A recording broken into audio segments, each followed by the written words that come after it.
11వ అంతర్జాతీయ యోగ దినోత్సవాన్ని పురస్కరించుకొని ఈరోజు సైబరాబాద్ పోలీస్ పెరేడ్ గ్రౌండ్ లో ది ఆర్ట్ ఆఫ్ లివింగ్ ఆధ్వర్యంలో నిర్వహించిన యోగాలో పోలీసులు పెద్ద ఎత్తున పాల్గొన్నారు.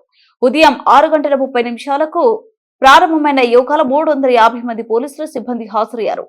యోగా సెషన్ లో శ్వాస సంబంధిత వ్యాయామాలు, ధ్యానం, వివిధ ఆసనాలు వేయించారు.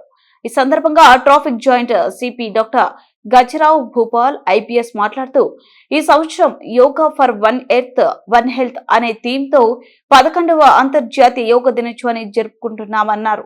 ఈ కార్యక్రమంలో CR headquarters DCP Sanjeev, ADCP Sameer, art of living వాలంటీర్లు శ్రీనివాసన్, వెంకట్, శ్వేత, శ్రవణ్, హోంగార్డులు incharge ACP Indravardhan, CR headquarters ACP Arun, reserve inspector Lavakumar, Nagaraju Reddy, Veeralingam, Himakar, Jangaiah, Prashanth Babu తదితర పోలీసులు పాల్గొన్నారు.